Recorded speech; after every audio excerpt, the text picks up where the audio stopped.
Welcome to Kishore academy. இன்றைக்கி இந்த வீடியோவில் 10th standard maths English medium exercise 8.1ல் சம் 7 என்ன அப்படிங்கிறது என்ன செய்ய போகிறோம் பார்க்க போகிறோம்.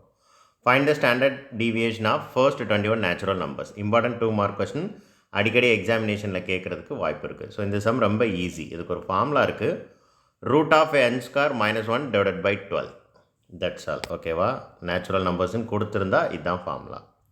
இப்போ என்னக்கு பதில் என்ன செய்யணும்? 21ன்னு என்ன செய்யணும்? சப்ஸ்டிடியூட் பண்ணணும்.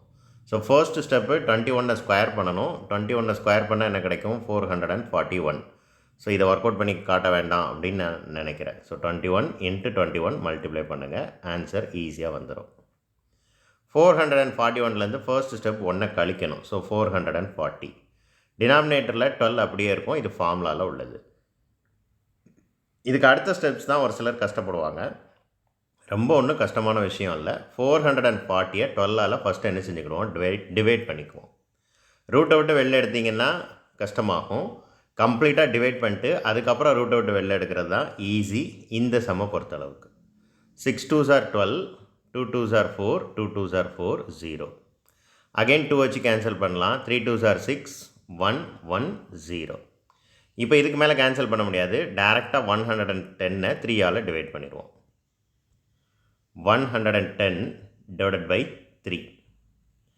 3 3s are 9. 11ல் 9 சப்ட்ராக்ட் பண்ணால் 2. அடுத்து 0 கீழே இருக்கணும்னா 20. 6 3s are 18. மறுபடி 2 கிடைக்கும். ஒரு 0 சேர்த்துக்குவோம். இங்கே பாயிண்ட் வச்சுக்கிடுவோம். இங்கே இருக்கிற ஹோல் நம்பர் எல்லா நம்பரும் முடிஞ்சிருச்சு. அடுத்து நம்மளாக 0 சேர்க்குறோம். அதனால் பாயிண்ட் வைக்கணும். அப்புறம் 6 3s are 18. நான் இங்கே சைடில் எழுதுகிறேன். 20லேருந்து 18 கழிப்போம். மிச்சம் 2 வரும். அப்புறம் 0 வந்துச்சுன்னா மறுபடியும் 6 தான். அப்போ 6 6 6 என்ன செஞ்சுட்டே போகும் அப்படின்னா கண்டினியூ ஆகி போய்கிட்டே இருக்கும். இதை ரவுண்ட் ஆஃப் பண்ணி 36.67 அப்படின்னு சொல்லி எழுதியிருக்கிறாங்க. அதில் 36.66 அப்படின்னு வச்சுக்கிட்டாலும் ஒன்றும் பிரச்சனை இல்லை. இப்படி கண்டிப்பாக ரவுண்ட் ஆஃப் பண்ணணுமா சார்? அப்படிலாம் பண்ணணும்னு இந்த சம்மில் பண்ணணும்னு அவசியம் இல்லை. இந்த ஸ்டெப்பே வச்சுக்கலாம். இப்போ இங்கேருந்து ரூட்டை விட்டு எப்படி இந்த வேல்யூவை வெளில எடுக்கிறது? இதுவும் மறுபடியும் நிறையா பேருக்கு கன்ஃபியூஷன். இதை ஆக்சுவல் மெத்தட் படி பண்ணுறதா இருந்தால் லாங் டிவிஷன் மெத்தட் படி தான் பண்ணணும். லாங் டிவிஷன் மெத்தட் படி பண்ணால் அது நிறைய பேருக்கு கன்ஃபியூஸ் பண்ணும், நிறைய பேருக்கு தெரியாது. இதுக்கப்புறம் லாங் டிவிஷன் மெத்தட் படி நீங்கள் பண்ணி வெளியே எடுத்தீங்கன்னா ஒரு 5 நிமிஷத்துலேருந்து 10 நிமிஷமாக தான் ஆகும். ஸோ எக்ஸாமினேஷன் ஹாலில் இது ஒரு புத்திசாலித்தனமான விஷயம் கிடையாது நான் சொல்லுவேன். ஏன் அப்படின்னா இது ஒரு 2 மார்க் கொஸ்டின். ஸோ எவ்வளோ ஷார்ட்டாக சம்மை முடிக்க முடியுமோ அவ்வளோ ஷார்ட்டாக சம்மை முடிக்கணும். ஸோ அதுக்கு ரொம்ப ஈஸியாக எழுதிடலாம். எப்படி எழுதலாம் அப்படின்னு நான் சொல்கிறேன் கேளுங்க. நம்ம எல்லாருக்குமே நல்லா தெளிவாக தெரியும். 36 ரூட்டுக்குள்ளே 36 இருந்தால் நம்ம என்னென்னு எழுதுவோம்? 6ன்னு எழுதுவோம். ரைட்?